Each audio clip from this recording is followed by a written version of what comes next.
Hello guys, welcome to my first ever video, and today I'm going to show you all the spices I have in my pantry. Spices are a great way to add more flavor to your cooking, but in a healthier way. Spices have no sodium, no fat, very few calories, and certain spices also have certain health benefits as well. They're rich in vitamins and minerals. So it's a great way to add more flavor to your food. Definitely experiment and just try it out. Try some spices, see what ones you like. Another thing before I show you the spices, you can buy spices in two different formats. The whole spice and then the ground powdered form. It's actually better to buy the whole spice and then grind it yourself with a spice or a coffee grinder, because pre-bought ground spice doesn't last as long as the whole spice, because the oils that keep in the flavor, they lose their potency. But obviously for convenience, it's better to buy the powdered form.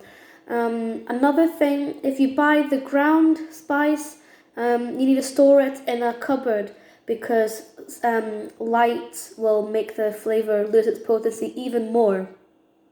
So next, our first spice today is cinnamon. Yep, ground cinnamon is what I have. This is used in different ways in different parts of the world. So in America and Europe, ground cinnamon is mostly used in sweet cooking, in desserts, apple pie, rice pudding, biscuits. Sprinkle it over your hot chocolate with cream and marshmallows, for example.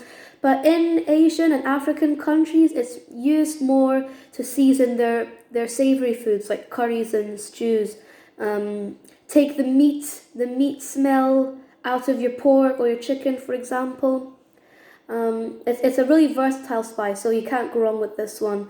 And yeah, it's mostly used in savory foods. It's mostly used whole, but with sweet food, it's mostly used ground. So that's good. A very similar spice is cassia, whole cassia. So I'll show you. It's like really thick tree bark. It has the same flavor as cinnamon, but it's actually more stronger than cinnamon. It's actually cheaper to buy as well. I usually use this in my savory cooking, like for curries, to flavor your tea, also to flavor Chinese stews. I just pop it in while the flavors develop in the sauce, and then I take it out when it's ready to eat. So yeah, if in my opinion, you get the ground cinnamon for your desserts and the whole cassia for your savory cooking. So next, we have ground turmeric. The flavor isn't very strong, but it's got a beautiful orange color. So it's mostly used to add some more color to your dish. It's used a lot in Indian and Middle Eastern cooking. Again, it's mostly used to, add some brightness to the dish.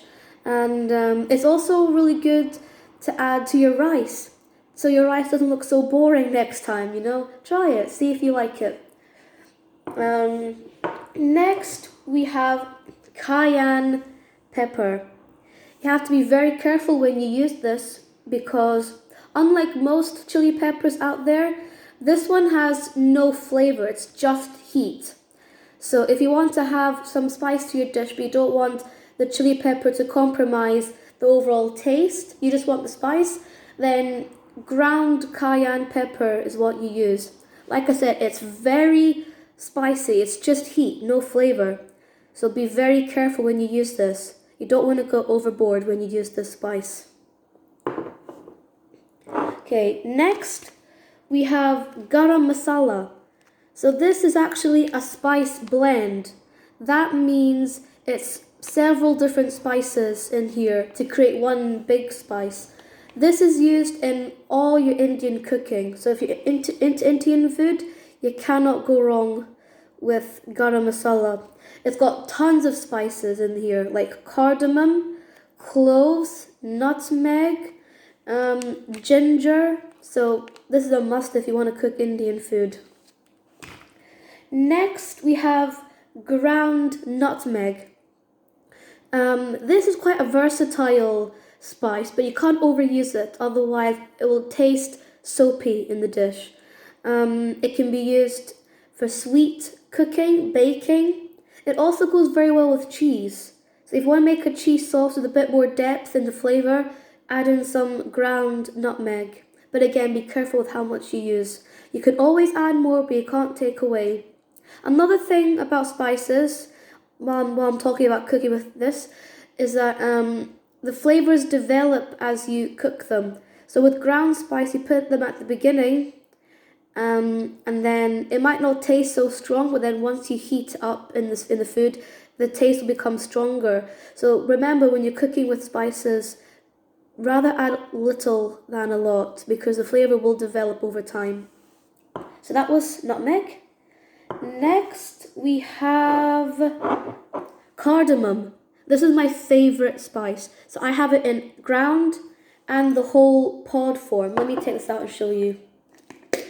So it's used in different ways. So let me how do I do this? Pod, little pod here. Yep. So cardamom can be used as a dessert, like to flavor your cookies, your cakes. I like it with rice pudding actually, like the ground stuff, yeah. The ground stuff is what I use when I'm doing the baking. And I think the Middle Eastern and Northern African countries, they use a lot of cardamom for their desserts, whereas Indian cuisine, they use it more for their curries. It's also in garam masala. So just different formats to use it. So if I'm making a curry, I will add the whole pod. I'll crush it first, and then I will add the whole pod into the sauce and let it develop that way. I also flavor my tea and my coffee with cardamom pods. It's really nice. I'd recommend that. So that's cardamom. And then last, we have ground cumin. This is used in lots of different parts of the world. Mexican cooking in your chili con carne, your curries in India, and your stews and tagines in North Africa. It's very versatile. You'll see it in hummus as well, actually. That, like I said, with other spices, be very careful when you use this, because if you go overboard, it will really overpower the dish, and to be honest, it's not a good spice on its own. So yeah, don't go overboard on this one. So that's it for now. Stay tuned for my part 2 of these spices. See you next time.